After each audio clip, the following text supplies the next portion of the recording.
Nós estamos nos adequando ao novo espaço. Desde semana passada estamos aqui.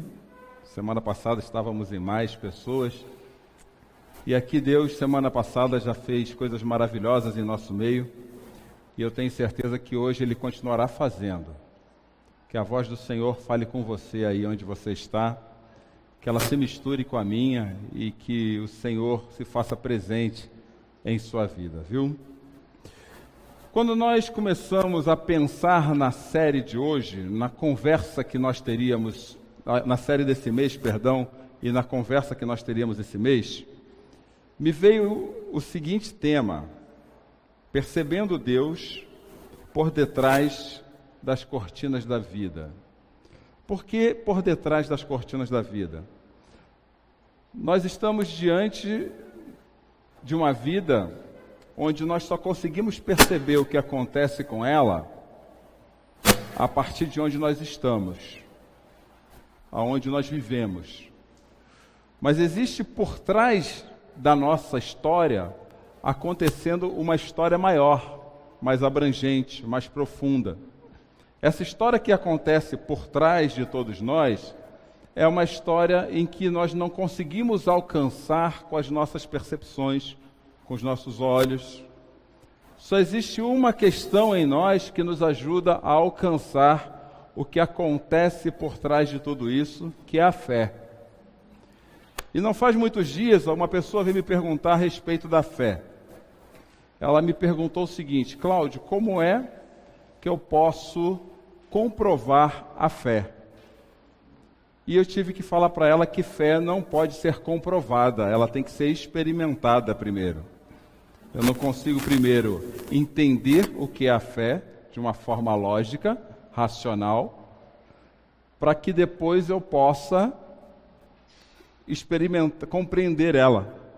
Eu preciso experimentar. Na fé eu me lanço nos braços do Criador e experimento aquilo que Ele tem feito por nós. E eu acredito, sem sombra de dúvida, que Deus tem feito por todos nós. Não há dúvida disso. O que pode estar te trazendo, talvez, decepção, desesperança e tristeza ao coração, é que até então, por essa rotina que a vida tem tomado com todos nós, o que tem acontecido? Nós estamos enxergando a vida de frente da cortina, à frente dela. Mas eu quero te dizer que essa noite, que por trás da cortina há uma esperança a ser alcançada. E eu quero que Deus use-nos todos aqui para que você alcance essa esperança por trás da cortina. Por isso, hoje à noite nós vamos conversar nesse tema. Quando Deus multiplica a esperança, e eu quero começar na mesma página que eu comecei semana passada. Não precisa ser profeta, não precisa ser mediúnico, não precisa ser nada, para entender que nós estamos passando por um país, por uma história de um país, em que nós estamos nos sentindo extremamente oprimidos de todas as formas. Violados é a palavra certa. Nós temos sido violados moralmente pelo governo do nosso país, nós temos sido violados emocionalmente, e a sensação que a gente tem depois do dia que a gente ouve a música do Fantástico, é que uma semana de terror nos aguarda pela frente. Não é essa a sensação da música do Fantástico? Terminou o domingo, e agora? Mas eu quero te incentivar essa noite a refletir em duas imagens que impactaram profundamente a minha vida esse ano. A primeira delas já é comum aos meus lábios, é essa imagem. Quem já vê essa imagem e me conhece já sabe o que eu vou falar. Essa imagem impactou a minha vida numa conversa totalmente casual com um amigo, onde eu reclamava também do impacto da vida sobre mim. E ele falou assim: Cláudio, você já observou a pilha? Eu falei: claro, acho que todo mundo aqui já observou uma pilha. Mas você já percebeu que até uma pilha descarregada tem seu lado positivo? A questão não é o problema. É a forma que você vai escolher olhar o problema. Os problemas nos alcançam. Os problemas nos alcançam. Eles estão aí todos os dias. prontos para nos devorar que nem leões. E eu não acho que todos nós já não somos inocentes o suficiente para achar que pensar positivamente resolve o problema. Isso não resolve o problema. O que resolve o problema são as escolhas que eu faço.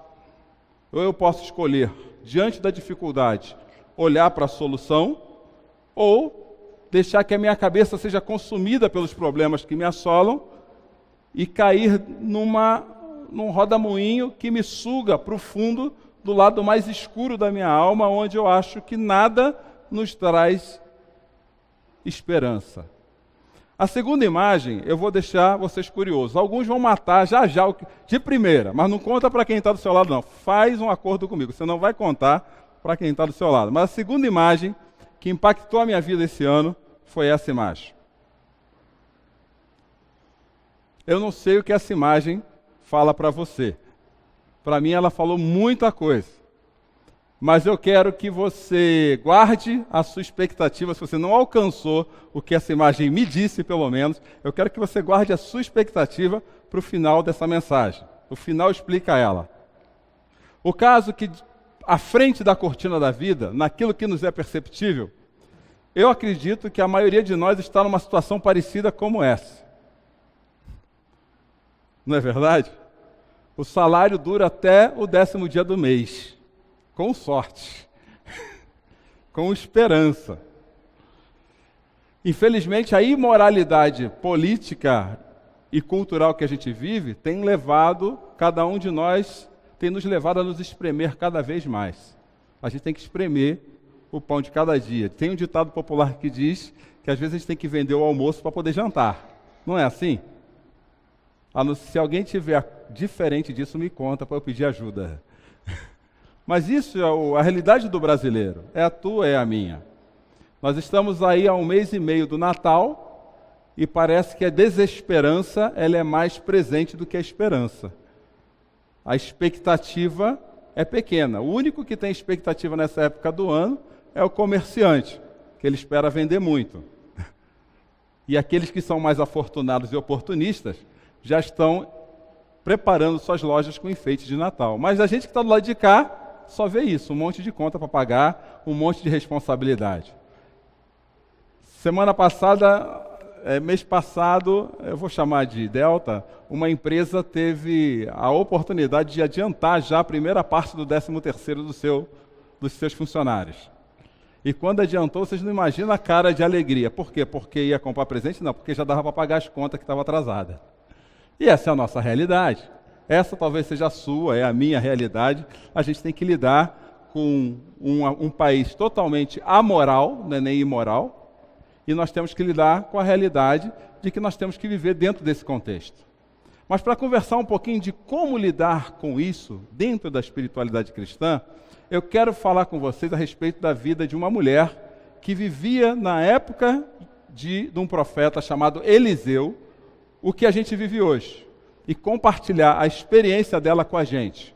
Essa experiência dessa mulher está no 2º livro de Reis, capítulo 4, versículos de 1 a 7, e diz assim: certo dia, a mulher de um dos discípulos dos profetas foi falar a Eliseu: teu servo, meu marido, morreu, e tu sabe que ele temia ao Senhor. Agora veio um credor que está querendo levar meus 2 filhos como escravos. Deixa eu explicar uma coisa para você. Naquela época, as pessoas podiam levar os filhos de alguém como pagamento se essa pessoa devesse a ele. Então, você não tem dinheiro, me dá seus filhos. Por quê? Os filhos eram força de trabalho. Eles colocavam esses filhos para trabalhar e gerava o recurso que ele precisava ter para pagar a dívida do outro. Então, aquela mulher tinha perdido um marido, e aí foi lá o credor e falou: agora me dá seus filhos. Essa mulher, conversando com Eliseu, recebe dele a seguinte pergunta. Eliseu perguntou-lhe: como posso ajudá-la? Diga-me, o que você tem em casa? E ela respondeu: tua serva não tem nada, além de uma vasilha de azeite. Então disse Eliseu: vá pedir emprestadas vasilhas a todos os vizinhos, mas peça muitas. Depois, entre em casa com seus filhos e feche a porta. Derrame daquele azeite em cada vasilha e vá separando as que você for enchendo. Depois disso, ela foi embora, fechou-se em casa com seus filhos e começou a encher as vasilhas que eles lhes traziam. Quando todas as vasilhas estavam cheias, ela disse a um dos filhos: traga-me mais uma. Mas ele respondeu: já acabaram. Então o azeite parou de correr. Ela foi e contou tudo ao homem de Deus, e que lhe disse: vá, venda o azeite, pague suas dívidas, e você e seus filhos ainda poderão viver do que sobrar. Só para atualizar a cabeça de com quem estava aqui semana passada, Eliseu, ele era o sucessor de Elias. Semana passada eu falei de Elias, um profeta. Quando Elias foi levado aos céus, Eliseu assumiu o cargo dele. E pelo jeito, Eliseu era tão próximo de Elias, que quando ele começou a saber que Elias seria levado, ele respondeu pelo menos 3 vezes no segundo livro de Reis, capítulo 2, versículo 5, a seguinte frase: sim, eu sei, mas não falem nisso. Saber da ausência de Elias era muito dolorido para Eliseu. Mas Elias usava uma capa e existia, às vezes Deus faz uma coisa interessante na Bíblia, ele repete ações de uma pessoa em outra, para simbolizar que a pessoa seguinte tem o mesmo poder, a mesma autoridade, a mesma autonomia da anterior. Um pouquinho antes, no segundo livro de Reis, Eliseu pegou essa capa diante do Rio Jordão e ele joga a capa em cima do rio, o rio se abre. Isso é sinal que o poder de Deus estava com Elias, não é Eliseu. Aí atravessa ele e Eliseu, lá Elias é carregado para os céus, passa uma carruagem de fogo, diz o texto, divide os dois, Elias sobe no roda-moinho, não passa pela morte, até dizem alguns homens: vamos procurar Elias. Eliseu fala: não vai, que não vai adiantar nada. Não, mas vamos procurar Elias, não vai. Então tá bom, já que vocês querem ir, vai. E chegaram lá falando: não tem ninguém, sumiu. Deus pegou Elias e levou para o outro lado da realidade, sem passar pela morte. Quando Eliseu viu, só sobrou a capa. Eliseu pegou a mesma capa de Elias, e ele tinha que retornar à margem anterior do Rio Jordão. Ele pega a capa e joga sobre o rio, e adivinha o que acontece com o rio? Ele abre. O que isso representa no texto bíblico? Que Eliseu tinha o mesmo poder, a mesma autoridade, a mesma autonomia que Elias tinha. Ele era profeta que nem Elias. Logo a seguir, Eliseu encontra essa mulher e acontece essa cena que a gente está conversando agora. Mas eu quero que vocês entendam uma coisa. Para essa mensagem ficar clara para você e para mim, você não pode ter Eliseu como referência de profeta na sua vida hoje. Você não pode ter Eliseu como referência. A referência profética hoje para as nossas vidas é Jesus. Porque o autor de Hebreus, que é a carta que faz as melhores conexões entre o Antigo e o Novo Testamento, ele fala que há muito tempo Deus falou muitas vezes e de várias maneiras aos nossos antepassados por meio dos profetas, mas nesses últimos dias falou por meio do Filho. Nós não precisamos mais de profetas a caráter de Elias, de Eliseu, de Moisés, de Isaías. Nós não precisamos mais, porque toda a mensagem que esses homens deixaram, ela se compilou na vida de Jesus. Jesus cumpriu o que os profetas disseram. Então a nossa referência profética é Jesus. Eu não posso seguir em frente sem também falar para vocês o seguinte, que toda a mentalidade profética do Antigo Testamento era feita numa aliança cujo o resumo dela era os 10 mandamentos. Era uma aliança muito mais profunda.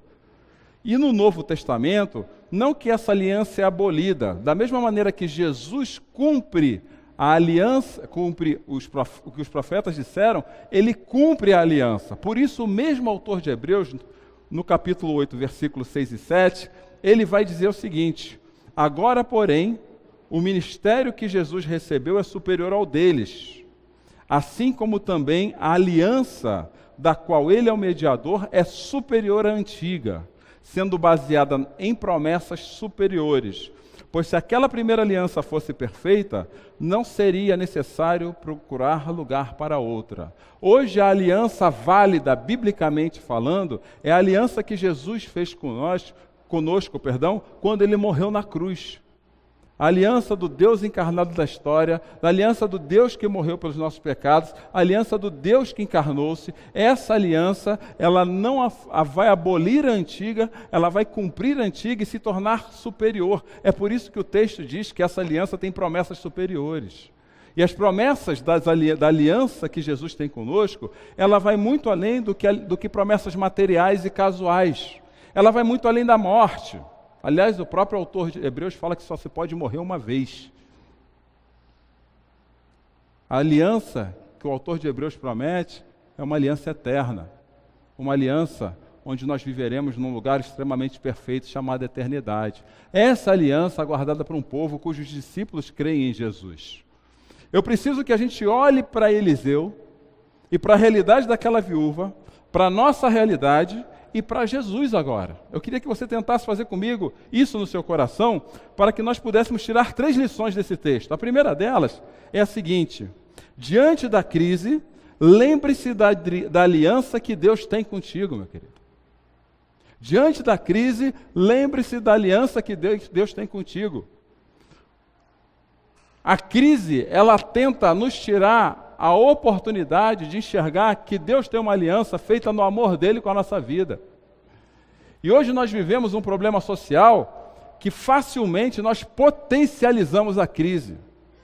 Facilmente a crise toma conta da nossa vida e nos mete medo. Mas o que eu quero te falar essa noite, em nome de Jesus, que a aliança que Deus tem contigo é muito maior do que a crise. Havia um velho ditado no mundo gospel que dizia assim: não mostre para Deus o tamanho do teu problema. Mostre para o teu problema o tamanho do Deus que você tem. Nosso Deus está escrevendo uma história por trás das cortinas. E essa história nós não conseguimos perceber simplesmente com o valor da nossa conta bancária. Essa história nós só conseguimos perceber pelos arraiais da fé. E eu vou te falar uma coisa, meu querido e minha querida: pelos arraiais da fé, Deus permite que vivamos crises. Deus permite que vivamos crises. E faço minhas as palavras do reverendo Hernandes Dias Lopes, quando numa certa mensagem ele falou que na crise é que Deus exercita as nossas musculaturas espirituais. É na crise que nós ajoelhamos mais. E quem quer seguir em pé correndo, tem que caminhar ao longo da vida de joelho também. É na crise que nós aprendemos aquilo que é importante e valoroso. É na crise que Deus nos convida, como em nunca na nossa vida, para olhar e confiar na aliança que Ele tem conosco. Logo, a primeira lição dessa noite é que diante da crise, lembre-se da aliança que Deus tem contigo.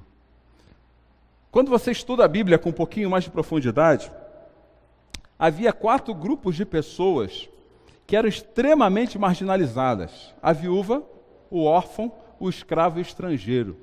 Esse era o grupo da miséria do Antigo Testamento. Hoje o grupo da miséria se estende mais a todos nós, classe média. Mas esse era o grupo da miséria. Para esse, Deus tinha um olhar especial. E eu quero te falar essa noite também: se nós nos sentimos oprimidos por um governo e uma sociedade que tem, pela corrupção, tirado a alegria dos nossos olhos, lembre-se da aliança que Jesus tem contigo. Porque o próprio Jesus falou assim: o Espírito do Senhor está sobre mim, porque Ele me ungiu para pregar as boas novas aos pobres. Ele me enviou para proclamar liberdade aos presos, recuperação de vista aos cegos, para libertar os oprimidos e proclamar o ano da graça do Senhor. Em tempo de crise, lembre-se da aliança que Deus tem contigo. Lembre-se da aliança que Deus tem contigo. A segunda lição desse texto é que Deus usa o que temos para multiplicar aquilo que não temos. Deus usa o que temos para multiplicar aquilo que não temos. Eliseu não mandou a viúva falar assim, agora já que você não consegue comer, vá fazer uma faculdade. Eliseu não falou isso. Vá conseguir um emprego melhor. Vá conseguir um trabalho melhor. Eliseu não falou isso. Repare o que Eliseu falou para aquela mulher. Eliseu perguntou-lhe, como posso ajudá-la? E ela disse, diga o que você tem em casa. E ele disse, diga o que você tem em casa. E ela respondeu, tua serva não tem nada além de uma vasilha de azeite. E quantas vezes o mês vai passando e de forma metafórica o que nós temos em casa não passa de uma vasilha de azeite. Quantas vezes? Quantas vezes o que nós não temos em casa traz aquela sensação de que a gente não vai dar conta do mês? Já esgotou-se o cheque especial, já esgotou-se as provisões, já esgotaram-se os recursos. Mas eu quero te falar essa noite que Deus usa o que temos para multiplicar aquilo que não temos. Eu quero te falar mais essa noite. Eu quero te falar que uma vasilha na mão de Deus é melhor do que 10 vasilhas na mão dos homens. E eu queria te falar, pega o que você tem e entrega na mão do Senhor. Porque o que Deus vai fazer através de você, o que Ele vai multiplicar através de você, aquilo que você não tem vai ser a partir do que você tem. Isso parece impossível. Às vezes isso parece muito assim, filosófico. Eu te provo que não é. E te provo na vida de pessoas que nem sei se creem em Deus. Eu vou trazer 3 exemplos aqui. 3 pessoas. Eu queria trazer o testemunho. Pena que a gente não está sem áudio. Eu vou trazer exemplo de 3 pessoas que nem creem em Deus. Imagina na tua mão, meu querido e minha querida, que crê em Deus. O primeiro dele é David Potter. Esse homem foi colocado na rua do seu barraco, com a esposa grávida, doente. Todo mundo conhece esse homem? Todo mundo conhece esse homem? Esse homem estava na rua com a esposa grávida, só tinha ele, a sarjeta, o mau tempo e a chuva. Quando ele pediu emprestado R$12, aquele R$12 era o dinheiro do remédio da esposa. E quando você ouve o testemunho dele, tem testemunho dele no YouTube, ele olhou para aqueles R$12 e falou assim, não vou comprar remédio, vou comprar doce e bala e vender no semáforo. Deus pega aquilo que a gente tem e transforma naquilo que a gente não tem. E ele foi. Foi e dos R$12, na primeira venda ele fez 24. Ele continuou acreditando na propósito da vida dele. E olha que esse homem nem em Deus crê. Imagina o que ele faz em você, o que ele pode fazer contigo que crê em Deus. E de 24, esse homem acabou de fechar, no ano passado, uma das suas inúmeras empresas, que foi um negócio de R$5 milhões. 5 milhões de reais. Ele começou com 12. Eu não sei quanto você tem na sua carteira. Eu não sei o quanto você espera não ter no final do mês. Mas com aquilo que você tem, Deus pode fazer muito mais. Basta você crer na aliança do Deus que tem contigo e arregaçar as mangas. Eu estava lendo a respeito da mensagem de hoje, e aí, se eu estiver errado, vocês me desculpem, mas eu estava percebendo assim o movimento do dinheiro, né? E eu cheguei à conclusão, na minha mediocridade, que o povo mais mal acostumado com o dinheiro somos nós. Não é o rico nem o pobre. Somos nós. A geração que tem mais mimimi com o dinheiro é a gente.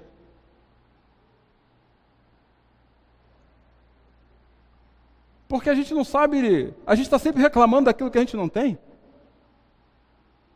A gente está sempre reclamando do que não tem. E se nós entregamos o nosso coração para o eterno, em Jesus Cristo, com o pouco que você tem, Deus ainda multiplica muito mais.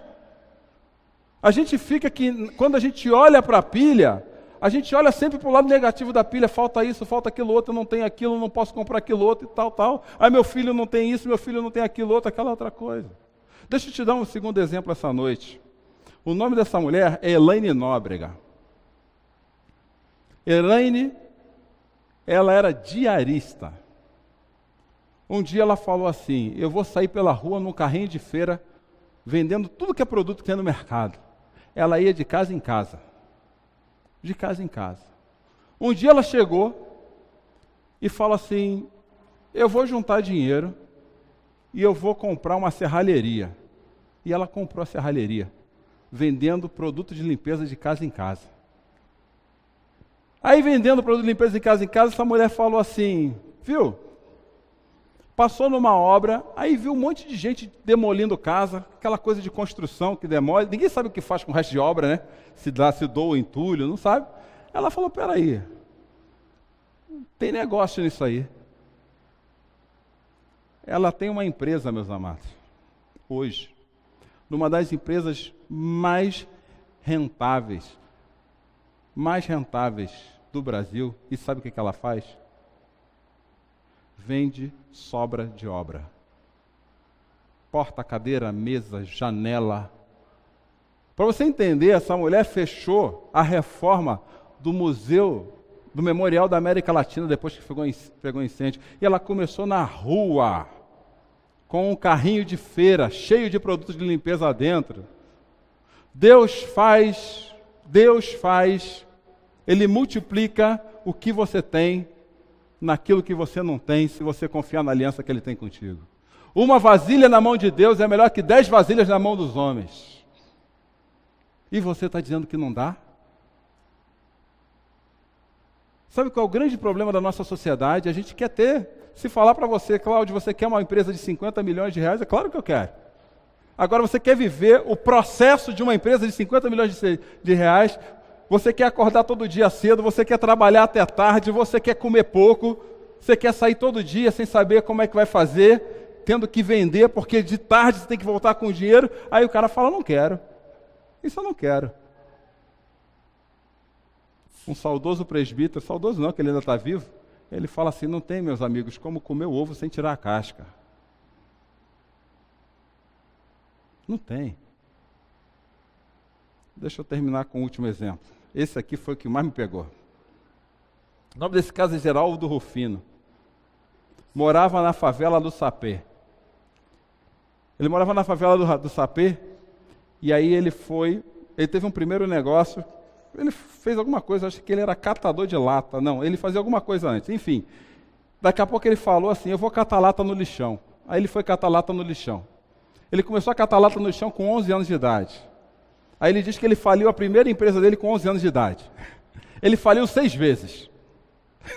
6 vezes. Aí ele foi catar lata no lixão, pegou o irmão dele, aí foram pegar um caminhão para dirigir. Aí o caminhão quebrou. Quando ele olhou aquele caminhão quebrado, sabe o que ele falou? Eu vou fazer o seguinte, eu vou pegar esse caminhão, vou desmontar e vender as peças. Hoje esse homem tem uma empresa de 50 milhões de reais que vende peças de caminhão quebrado. Você acredita num negócio desse? E o depoimento que eu ia trazer hoje foi o que mais me surpreendeu. Ele falou assim, você quer saber como é que é ser empreendedor? Seja um trabalhador de carteira assinada. Aí eu olhei, mas como? Isso é ilógico.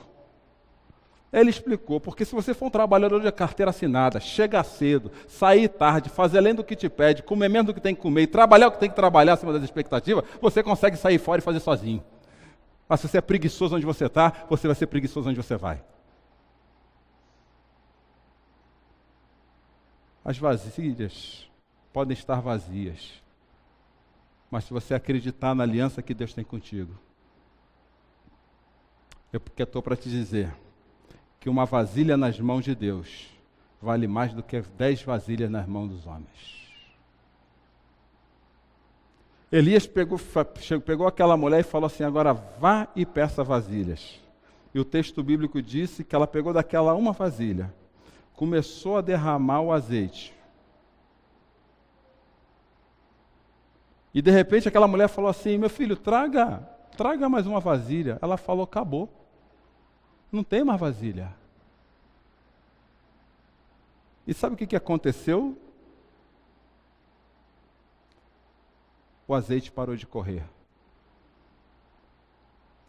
A terceira e última lição dessa noite é a seguinte: Deus dá o que necessitamos, mas nunca além do que precisamos.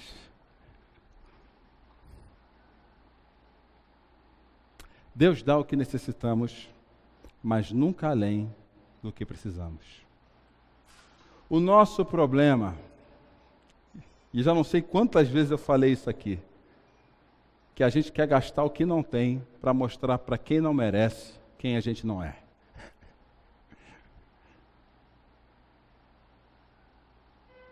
É isso o nosso problema. O nosso problema é a ganância. É a ostentação. O Márcio ganhou uma camisa do Game of Thrones, eu comprei uma camisa igual a dele, estamos nós dois aqui de pai de jarra. Forever. Você entendeu? Se eu pegar o pouco que eu tenho e acreditar na aliança que Deus tem comigo, arregaçar as mangas e seguir em frente confiante no Senhor, o que eu necessito nunca vai faltar. Aquela mulher teve azeite até acabar as vasilhas, nem além. Nem além. E quando eu olho para Jesus, que é a nossa referência hoje, ele não fala nada diferente do que aconteceu na vida daquela mulher. Quando os discípulos de Jesus pedem para que ele ensine eles a orar, Jesus ensina a seguinte oração para os discípulos: Pai nosso que estás nos céus, santificado seja o teu nome, venha o teu reino, seja feita a tua vontade, assim na terra como no céu. E olha o que está grifado agora: dá-nos hoje o pão nosso de cada dia. Sabe por que a gente sofre tanto de ansiedade? Porque a ansiedade é excesso de amanhã na nossa vida. A gente nem viveu hoje. Eu não estou falando que a gente não tem que ter planejamento, não. Eu estou dizendo que a gente não deve viver o amanhã com ansiedade. É o pão nosso de cada dia. Quando Deus mandou o povo no deserto e fez cair comida do céu, ele falou para aquele povo: colha só a comida de hoje. Aí o povo colheu a de hoje e a de amanhã. Sabe o que aconteceu com a comida? Azedou. Porque quando eu quero aquilo que não é meu, azeda. A vida azeda por causa disso. Azeda. O que eu achei mais bonito, e eu termino junto com 2 de Reis, foi o que o profeta falou no final. Olha o que ele falou. Ela foi e contou tudo ao homem de Deus, que lhe disse: vá, vende o azeite e faça o quê?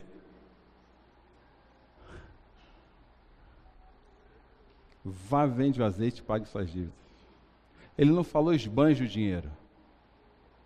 Ele não falou não gaste com aquilo que você quer. Ele falou pague as suas dívidas. Qual é a prioridade?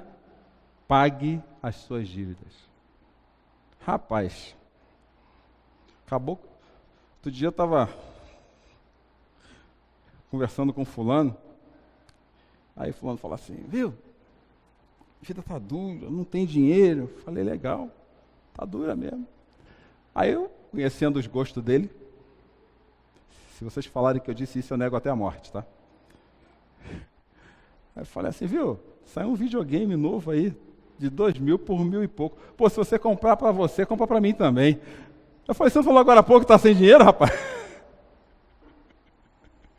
Você entende? Ficou claro para você? Chegou o final do ano, sobrou chegou o 13º, o que é a primeira coisa que você tem que fazer? Paga a dívida, depois faz a festa com o que sobra. Que é melhor ter tranquilidade no pouco do que tormento no muito, diz a Bíblia. É melhor ter tranquilidade no pouco. O maior juiz da nossa cabeça é o travesseiro. E para quem tem caráter, moral e é discípulo de Cristo, dívida é um negócio que incomoda. Não é que a gente não possa ter, não. Mas se deixou de incomodar, alguma coisa está errada. Pega e paga a sua dívida. E depois eu falo para a mulher: então vocês podem viver com o que sobrar. Eu quero que sobre mais, planeja melhor. Eu quero que sobre mais, trabalhe mais. Eu quero que sobre mais, gaste menos. Mas aquilo que não é teu, não gasta. Pague as dívidas. Pague as dívidas. E depois viva com o que sobra. E aí a moral da história. por que esse negócio aqui mudou a minha vida.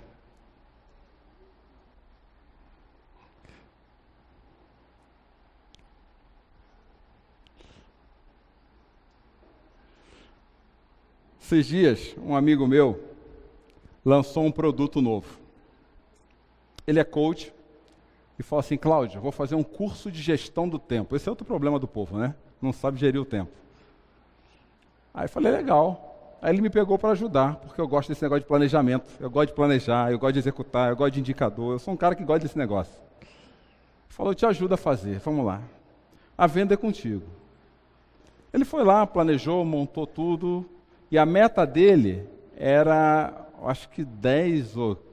Eram 3 turmas de 5 alunos cada. Ia dar 15 alunos. Ele falou que ele ganhava um dinheiro bom com isso.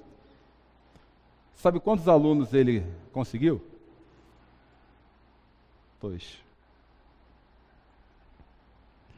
Aí eu, olhando essa imagem da maneira errada, eu falei assim: cara, você planejou 15 e só deu 2?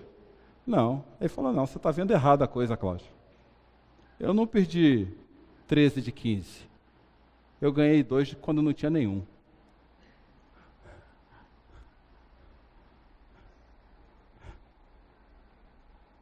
Entendeu?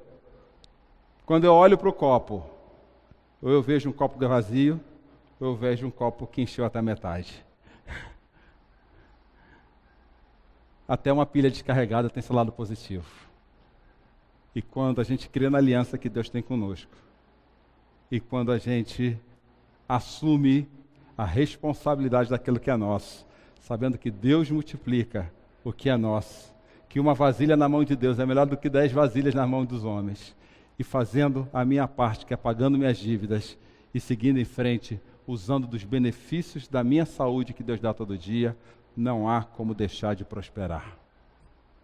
Quando confiamos no Deus da aliança, enxergamos sempre a metade cheia do copo e nunca a metade que falta encher.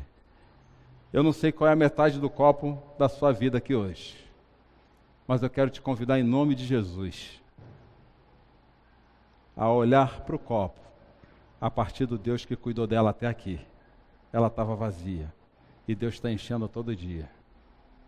E no dia que esse copo transbordar, eu quero te falar uma coisa: ele não transborda por causa da última gota. Ele transborda por causa de todas que entraram antes dela. É um dia de cada vez, meus amigos, de fé em fé. Creia na aliança que Deus tem contigo. Uma vasilha na mão de Deus é melhor do que 10 na mão dos homens. Segue em frente, confia, paga as suas dívidas e com o que sobrar, pega a sua esposa e faz o churrasco em casa, que vale a pena. Que Deus abençoe. Vamos orar?